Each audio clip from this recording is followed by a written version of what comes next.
na kujiunga na kile cha UDM. Sisi leo tulikuwa tumekuja hapa kufanya chama ni UDA, form ni hasla, mpango ni UDA. Gavana Uhuru ambaye uungaji mkono wake wa chama cha Jubilee ulikuwa umefifia siku za hivi majuzi, amesema uamuzi aliofanya ulishawishiwa na matakwa ya wapiga kura wa kaunti yake. It's them who decide. And when they decide is when you decide to stand. You don't hear them saying they're not going to elect you and you still insist that you're going utaanguka. Naibu Rais ameipongeza hatua ya Uhuru akisema wimbi limeanza. Even on this other side, we have also been waiting for this moment. Because we all knew it is going to happen. When was the problem? So we have listened, and Kirinyaga, I think, spoke. And the last speaking in Kirinyaga was Mashujadi. Anybody who had any doubts of where that ground of Kirinyaga was, anyone, they had it for themselves. They saw it for themselves. We even saw you were a bit startled yourself. Ruto aliyesema alibuni kundi thabiti la kisiasa na Rais Uhuru Kenyatta likiangazia maendeleo, amesema hatua ya Uhuru kujiunga na UDA itaimarisha chama hicho na kusaidia kuimarisha uchumi wa watu wa mapato ya chini. It takes very courageous leaders to make serious decisions. Many people would rather make peace with mediocrity rather than be bold. Uhuru anayetaka kudumisha kiti chake cha ugavana wa kaunti ya Kirinyaga atapambana na Wangui Ngirichi aliye katika chama cha UDA na ambaye pia amesema atagombea kiti cha ugavana wa kaunti ya Kirinyaga. Kamchemenza, Darubini. Na mtazamaji, na kwenye mizani ya haki ni kwa mshukiwa mkuu wa mauaji ya waendeshaji pikipiki wane huko Kitengela katika kaunti ya Kajiado mwezi Agosti mwaka huu amenyimwa dhamana na mahakama kuu ya Kajiado. Benson Melonye Ole Mungai sasa ataendelea kuzuiwa korokoroni hadi tarehe 15 mwezi Disemba wakati kesi hiyo itakapotajwa. Waathiriwa hao wane waliuawa na wanakijiji waliowashuku kuwa wezi wa mifugo. Benson Melonye wa umri wa miaka 40 anakabiliwa na shtaka la kupanga mauaji ya Frederick Moreithi Wanjiru, Victor Mwangi Wanjiru, Mike George Oduso na Nicholas Chengo Musa katika eneo la Enkamuriaki huko Kajiado. Ombi lake la kutaka kuachiliwa kwa dhamana lilikataliwa na jaji wa mahakama kuu Stella Mutuku. Waendeshaji hawa pikipiki walikuwa kwenye sherehe moja ya kuzaliwa wakati kundi la watu lilipowaua kwa kushuku kuwa ni wezi wa mifugo. Kwingineko, aliyekuwa waziri wa fedha Henry Rotich na aliyekuwa mkurugenzi mkuu wa halmashauri ya ustawishaji wa bonde la Kerio David Kimosop wamepinga ombi la mkurugenzi wa mashtaka ya umma la kubadilisha taarifa ya mashtaka kwenye kesi zinazowakabili kuhusu sakata ya mabwawa ya mabilioni ya pesa ya Arol na Kimwarer. Washukiwa hao wawili wanadai kwamba kuunganishwa kwa kesi yao kutachelewesha kukamilishwa kwa kesi yao. Mkurugenzi wa mashtaka ya umma alitaka kuunganisha kesi hizo mbili akisema mashtaka yao yanafanana, lakini washukiwa hao wawili wanasema hii itakiuka haki zao za kikatiba. Mahakama itatoa uamuzi kuhusu ombi hilo Ijumaa tarehe 29 mwezi huu. Bentro Njue, Darubini. Waandamanaji wanaopinga mapinduzi ya kijeshi nchini Sudan wamefunga barabara katika mji mkuu wa Khartoum kwa siku ya pili licha ya hatua ya wanajeshi wa nchi hiyo ya kutumia nguvu dhidi yao.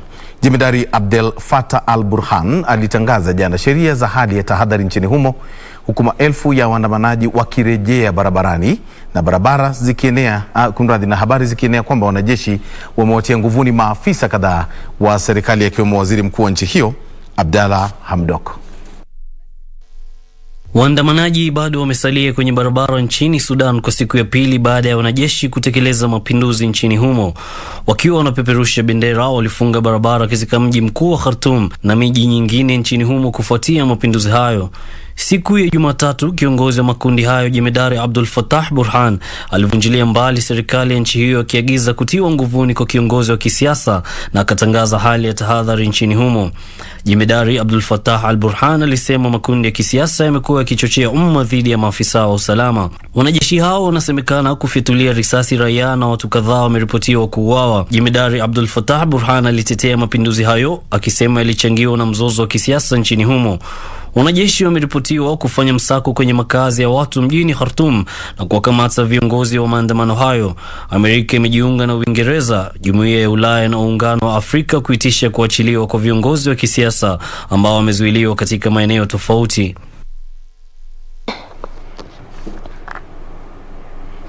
Kwingineko ni kwa Rais Uhuru Kenyatta ameonya kwamba bara la Afrika huenda likapoteza 30% ya mapato yake ya jumla kutokana na mabadiliko ya hali ya anga. Alitoa wito kwa mataifa kukabiliana na mabadiliko ya hali ya anga. That the African continent is the region most exposed to and adversely impacted by climate change. We are together seeing major climate change impacts across our African continent. These include the ongoing drought that has ravaged eastern parts of our country and precipitated famine, as well as the 2020 floods that we saw here in East Africa, which affected over 1 million people. For Africa, a low-emitting continent, the main priority is adaptation. Africa has developed its own plan. It's called the Africa Adaptation Acceleration Program. It's endorsed by President Kenyatta, President Tshisekedi as chair of the African Union, and it has a very simple proposition. 25 billion over the next 5 years needs to be mobilized for this program in Africa.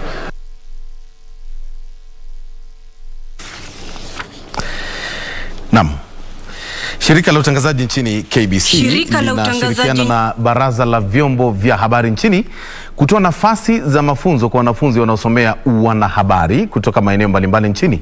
Akizungumza leo asubuhi wakati wa kutiwa saini kwa mkataba huo wa ushirikiano, mkurugenzi mkuu wa shirika hili la KBC Daktari Naim Bilal amesema shirika hili litatoa nafasi kwa idadi ya wanafunzi watakaopendekezwa na baraza hilo ili kuhakikisha kwamba wanafunzi hao hawakosi nafasi za kujifunza.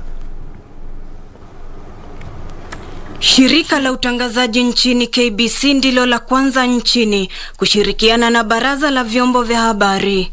Every year we've been absorbing up to 780 attaches. That number was applying before COVID. After COVID, that number came down to 300 and it still remains the highest for any media house.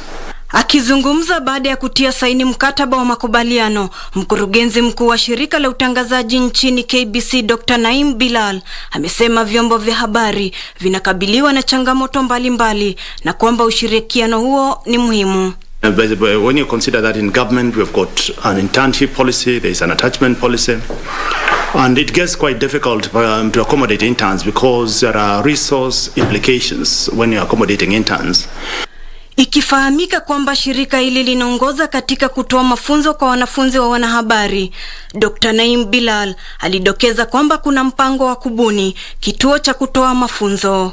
KBC is in the process of establishing a full-fledged training center in one of our facilities in Langata, where we shall be able to offer practical training opportunities for practitioners in the and for those interested in a career in the media sector. Mkurugenzi mkuu wa Baraza la Vyombo vya Habari David Omoyo alipongeza shirika la KBC kwa kuwa mshirika wa kwanza kabisa kwenye mpango huo ambao utahakikisha kutolewa kwa mafunzo kwa wanafunzi wanaosomea wanahabari. We will jointly advertise and jointly recruit so that such that the identification of the needs is done by you, the media house. Ruth Wamboi, Darubini. Na kwingineko, mtazamaji, ni kuwa magari pamoja na pikipiki kadhaa zimenaswa katika kaunti ya Embu, huku polisi na maafisa wa halmashauri ya usalama barabarani wakitekeleza msako dhidi ya magari ya uchukuzi wa umoja wa madereva wanaokiuka sheria za barabarani. Afisa mkuu wa trafiki eneo la Mashariki Jane Kuria alisema hatua hiyo inatokana na haja ya kudumisha sheria za barabarani kufuatia ongezeko la vifo vinavyotokana na ajali za barabarani. Takwimu za polisi na halmashauri ya usalama barabarani ya NTSA eneo la Mashariki zimenakili vifo 739 kutokana na ajali za barabarani kuanzia mwaka wa 2019 hadi sasa. Kamanda wa trafiki eneo la Mashariki Jane Kuria amesema msako huo dhidi ya wanaokiuka sheria za barabarani unatekelezwa kwenye kaunti za Embu na Kirinyaga katika juhudi za kupunguza visa vya ajali za barabarani. Why we are doing this? Because we have had so many fatalities which are occasioned by the drivers tampering with the speed governors. So we have just started. We are not going to release the motor vehicles until they do what they are required to do. Kuria amesema magari mengi yalionaswa yalikuwa na vidhibiti mwendo vibovu, huku pikipiki na bodaboda zikikosa bima na waendesha pikipiki hizo wakikosa leseni. We are going to continue with this operation given that now that curfew has been lifted, we are expecting most of these motorists to take advantage of that situation. But what I can tell them, we are not going to rest. We want them to follow these rules and regulations of traffic. Meneja wa NTSA eneo la Mashariki Doris Abaya amesema baada ya kufikishwa mahakamani, walioshtakiwa watahitajika kuhakikisha kwamba magari yao yamezingatia maagizo yote kabla ya kuruhusiwa kurejea tena barabarani. The speed governor vendors, they're supposed to give standardized speed governors, because what is happening out here, if we don't have speed governors that are functional or that are standardized, that is what exposes the risk factors. Speed is one of the risk factors that we have on the roads. So it is expected that they will do a compliance inspection. If and when they pass the compliance inspection is when they will have their number plates given back to them. Waliotiwa mbaroni watafikishwa mahakamani hapo kesho. Naam, sasa tugeukie masuala ya COVID-19. Tuone leo kumekuwaje, na ni kwamba kiwango cha maambukizi ya ugonjwa wa COVID-19 nchini sasa kimetimia 2.1. Hayo ni baada ya watu wengine 151 kuthibitishwa kuambukizwa ugonjwa huo baada ya kupimwa kwa sampuli 7,224 katika kipindi cha saa 24 zilizopita. Jumla ya maambukizi 252,839 yamenakiliwa nchini baada ya kupimwa kwa zaidi ya sampuli milioni 2.6. Katika muda wa siku moja, wagonjwa wengine 35 wamepona na kuongeza idadi ya waliopona nchini kufikia 246,390. Idadi ya waliofariki nchini imetimia 5,263 baada ya wagonjwa watatu kufariki kutokana na makali ya ugonjwa huo. Kimataifa ni kwamba zaidi ya watu milioni 244.23 wameambukizwa ugonjwa huo, huku wengine milioni 4.95 wakifariki.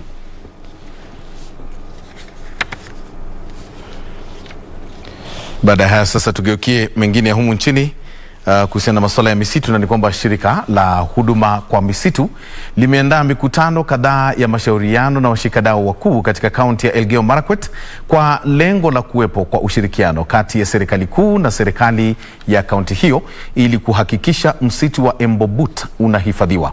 Gavana wa Elgeyo Marakwet Alex Tolgos alihakikishia shirika hilo likiongozwa na mhifadhi mkuu wa misitu Julius Kamau kwamba serikali ya kaunti hiyo itaendelea kushirikiana na walinzi wa misitu.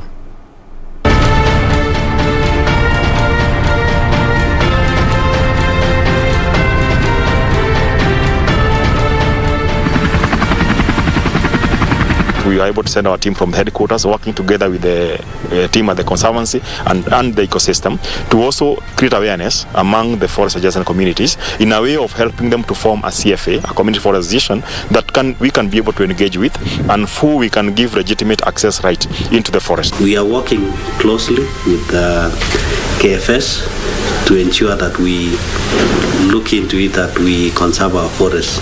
We are committed towards ensuring that we preserve the integrity of our forest blocks in Elgeyo Marakwet, including the Emberwood forest. Even when the people themselves do not consider that and actually are taking actions that may be detrimental to themselves, we as a government must tell them to stop.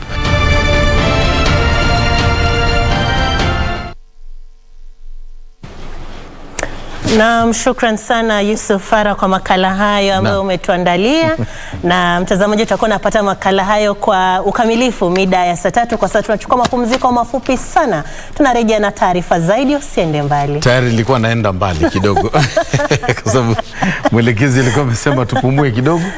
Leo nikasema badala ya kupumua hapa wacha nipumue pale. Kweli, tunarejea mtazamaji. Usiende mbali.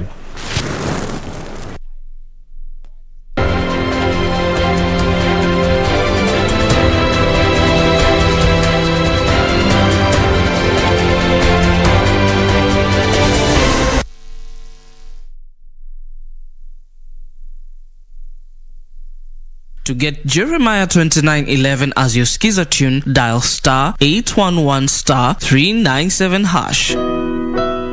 Jeremiah 29 verse 11. For I know the plans I have for you, declares the Lord. Plans to prosper you and not to harm you. Plans to give you hope and a future.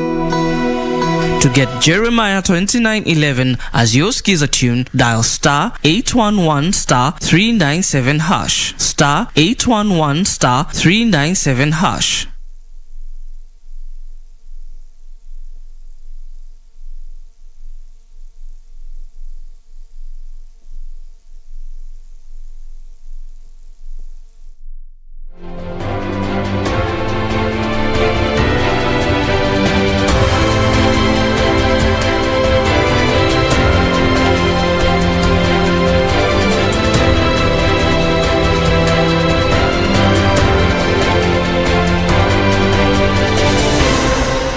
Na mtazamaji unaendelea kutazama Darubini ya Channel 1. Kumbuka pia unaweza kutupata pale Facebook na Twitter @KBC Channel 1, @Boni Musambi na @Sarafin_Robi.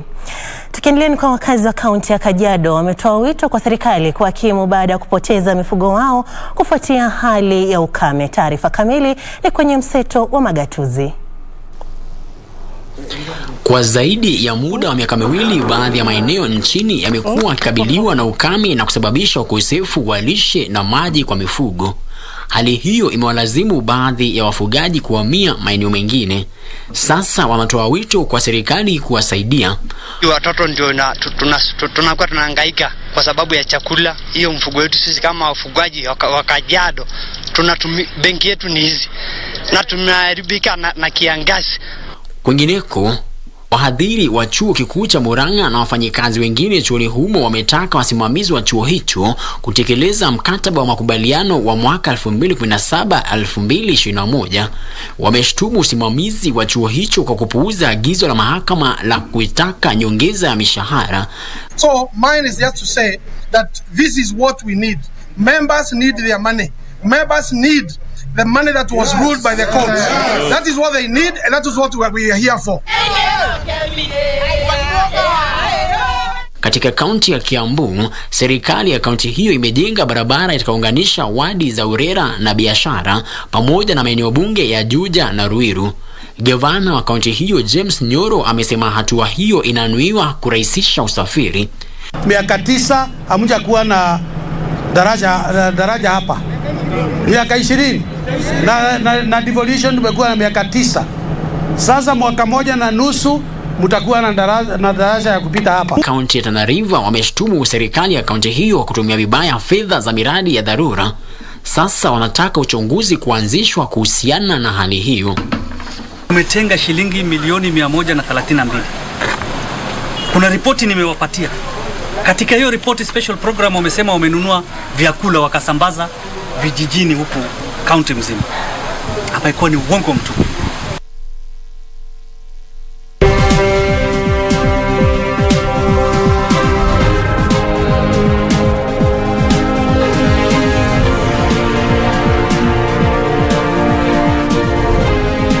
Mtazamaji, kwenye safu ya biashara ni kwa miradi ya utayarishaji bidhaa na ujenzi wa nyumba za bei nafuu ndio imezorota zaidi katika kaunti za Embu, Uasin Gishu na Mombasa. Utafiti uliofanywa na taasisi ya kifedha ya umma kuhusu ajenda 4 kuu za maendeleo unaonyesha hii imetokana na maslahi kinzani na bajeti ndogo kwa kaunti hizo. Kwa habari hizi na nyingine, hapa ni mkusanyiko wetu wa habari za biashara. Uchunguzi uliofanywa na taasisi ya fedha za umma unaonyesha miradi ya utayarishaji bidhaa na ujenzi wa nyumba za bei nafuu ndio ilizorota zaidi katika ajenda 4 kuu za maendeleo, hasa katika kaunti za Embu, Uasin Gishu na Mombasa. Wataalam sasa wanatoa wito wa kuhusishwa kwa wote katika kiwango cha utayarishaji wa sera na vile kuimarishwa kwa pato la nyumbani ili kuunga mkono utekelezaji wa miradi na mipango ya maendeleo. And the execution being very low is a message that, you know, we need to properly prioritize our resources as a country. Where are we allocating those resources? If it's big four agenda, you know, that we are working on, because if you look at the big four agenda, it was primarily also geared towards achieving the Bill of Rights, you know, health, you know, housing, or what's our constitution and states. Wakati huo matumizi ya mradi mkubwa wa kunyunyiza maji mashamba wa Galana Kulalu yataanza katika muda wa miezi 3 ijayo. Waziri wa maji na unyunyizaji maji mashamba Sisili Kariuki amesema shamba hilo hivi karibuni litafunguliwa kwa wawekezaji wa kibinafsi, huku shughuli ya kuweka vifaa vya kisasa vya kunyunyiza maji mashambani ikiingia awamu ya mwisho. In the next 3 months, it is the intention of my ministry, working through National Irrigation Authority, that this project will be completed. And this project, I'm talking about the 10,000 model farm.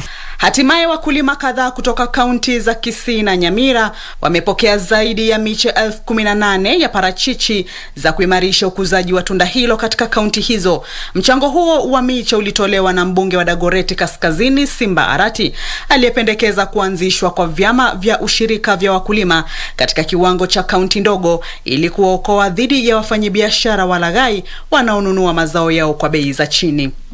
Ametusaidia na avocado zenye zinaitwa hasa avocado zenye tunaenda kupanda kama wakulima ndio situsaidie maisha ya mbeleni.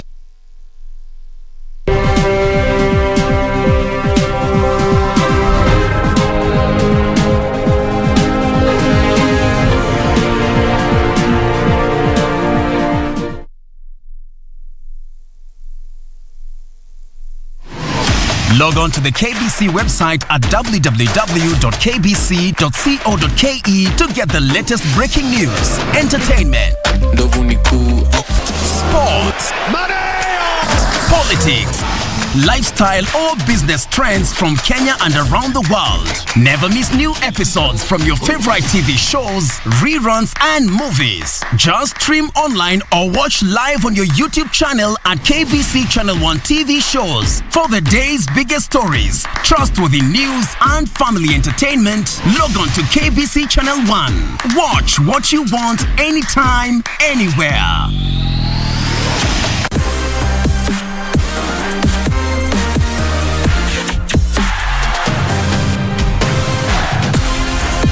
Once more, it is time to serve our world-class football connected by shared passion. The 2021-2022 DFB Cup second round matches are on. Lewandowski, the best striker in the world. He got a hand to it. Lined up this Wednesday, the 27th of October 2021 at 9:45 p.m. is Borussia Mönchengladbach versus FC Bayern München. DFB Pokal winners 3 times and 20 times respectively. Find out which team is good enough to stay the bruising course to the end of the annual German Knockout Football Cup competition. Live and exclusive on KBC Channel 1. KBC, your true sports partner.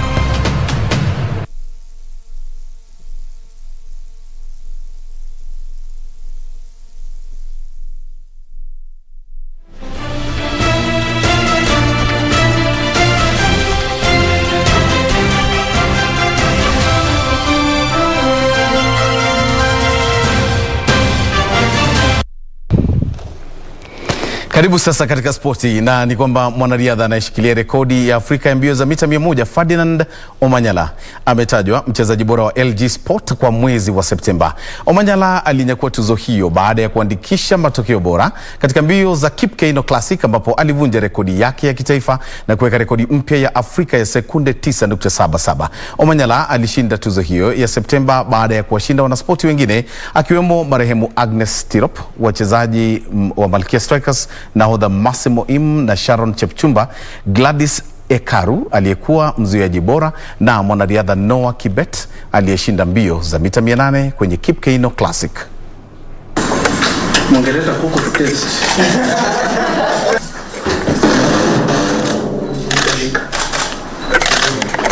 I've been nominated since January, I think. Because January I was nominated. Your time Taylor Ali win again, I was nominated. But I'm happy. I've always been telling her, Maze award.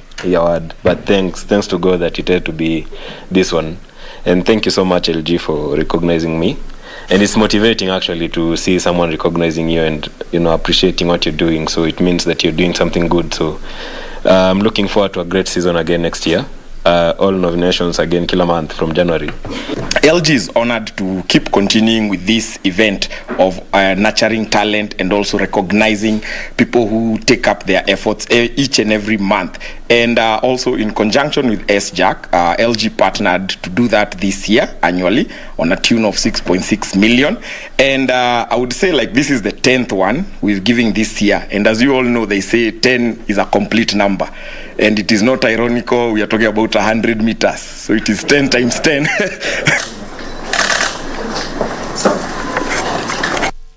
Kocha wa timu ya polisi Bobby Ogola amesema kuwa hana shinikizo la kuonyesha mchezo wa kuvutia na kutoa ushindi licha ya kushindwa kwenye mechi 2 kati ya 3 ambazo polisi wamecheza msimu huu kwenye ligi kuu ya soka humu nchini ya FKF. Timu hiyo iliyopandishwa ngazi hadi ligi kuu msimu huu itachuana na KCB Jumamosi hii kwenye mechi ya raundi ya 4 ya ligi kwenye uwanja wa utalii hapa jijini Nairobi. Kenya Police FC iliyowasajili John Mark Makwata na Clifton Mieso ili kuimarisha kikosi baada ya kupanda ngazi hadi ligi kuu humu nchini imeendelea kujinoa. Timu hiyo ilianza kampeni ya ligi kuu ya soka humu nchini kwa kushindwa bao 1-0 na Kakamega Homeboys, kisha kulazwa mabao 2 kwa Yai na Nairobi City Stars. Hata hivyo, timu hiyo iliandikisha ushindi wa kwanza msimu huu kwa kuicharaza Nzoia Sugar mabao 3-1. Kwa ufupi hakuna mali tutashindwa. Sasa kila kombe linalokuja si ni kuchukua tu. Hatuwezi kuangalia nyuma bana. Police FC imeingia hapa ndani kama washindani ambao tumekuja kuchukua trophy yoyote ile ambayo itakuwa mbele yetu. Mkisema sio ni ligi kuu tutachukua. Mkisema ni nini, kwa ufupi tuko hapa ni watu wapingane na sisi, lakini sisi tunaenda tu kwa ushindi. The first thing ni vile nimeingia league nisitoke. Nasikia. Na whatever happens thereafter will be good. But vile ninaona na vile timu nimeona wakicheza na vile tumecheza pia mimi, I think tutafanya vizuri zaidi. Beyond my expectation. Mechi ni ngumu, sio KCB peke yake. Kila mechi ni ngumu, lakini tunaichukua tu vile nakuja. Hiyo vile ni ngumu pia na sisi tunajituma tu vile tunafaa. Msimu huu ni mechi baada ya mechi na tutajua baada ya maybe first leg. Kwa sasa ni ngumu kusema, lakini kwa imani yangu mimi kibinafsi tunaweza tukiwa na imani kama timu nzima. Baada ya kushindwa katika michuano 2 kati ya 3 ambayo imecheza kufikia sasa msimu huu, Police FC itanuia kushamiri itakapochuana na KCB Jumamosi hii katika uga wa utalii jijini Nairobi. Nikiripotia Darubini michezo kutoka uwanja wa kimataifa wa Kasarani jijini Nairobi, mimi ni Frederick Mwoki. Bondia wa Kenya wa uzani wa fly David Karanja alijitahidi vilivyo, lakini akapoteza pigano lake la raundi ya kwanza alama 4-1 dhidi ya Luis Delgado wa Ecuador, huku mashindano ya dunia ya ndondi yakianza rasmi kwa mechi za makundi za kombe la mashirikisho barani Afrika ambazo zitafanyika huko Serbia. Lilikuwa pigano la kwanza la kimataifa kwa Karanja baada ya kukosa kwenye kikosi kilichoshiriki kwenye michezo ya Olimpiki mjini Tokyo. Bondia huyo alianza vyema raundi ya kwanza, lakini akafifia na kumwezesha Delgado kushinda pigano hilo. Nick Okoth, Eli Ajowi, Shafi Bakari, Martin Oduor, Joseph Shigali na Boniface Mugunde wataingia ulingoni kesho. Kwa poa, though nime lose in split decision, ijanibamba sana. Nimefight against an experienced opponent kuniliko. Amekuwa kwa championship tena yeye. Ndio imekuwa ni opportunity poa na learning opportunity poa sana.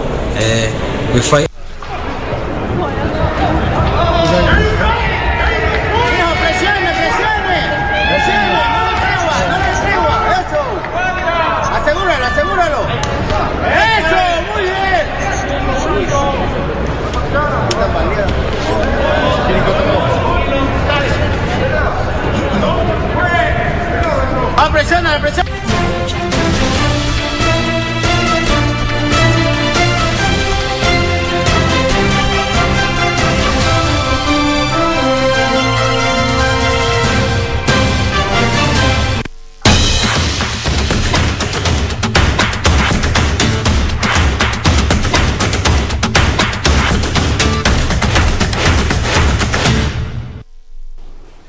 Kuna sikukuu nyingi sana duniani mtazamaji, lakini hii imenishangaza. Kuna sikukuu ambayo haijulikani, lakini kuna mataifa ambayo huwa yanaisherehekea.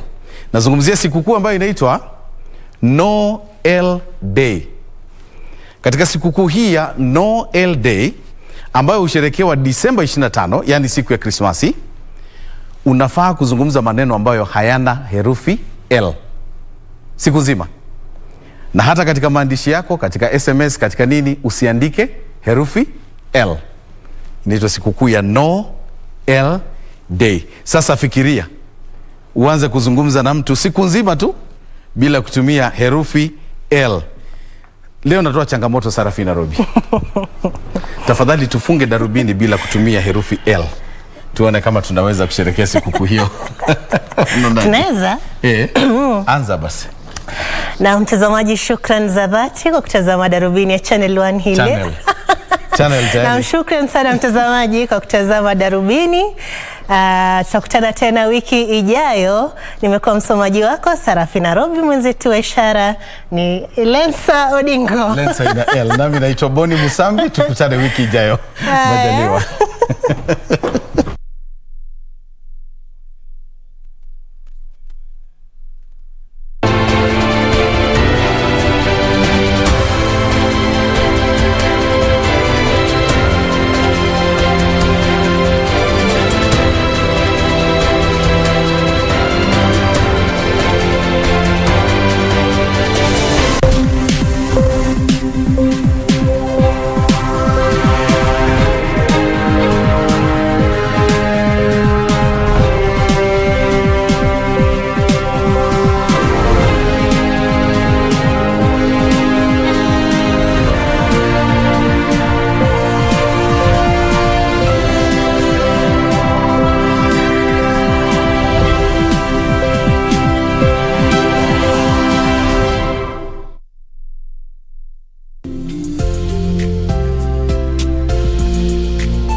Vera Beauty College.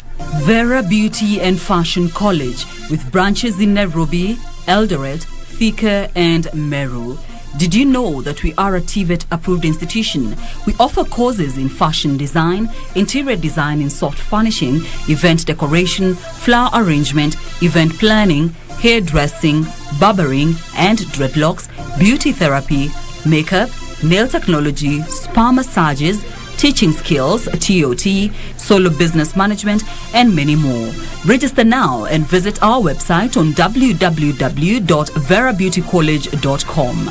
You can also call on 0725 923 550 Nairobi branch, 0728 087 689 Eldoret.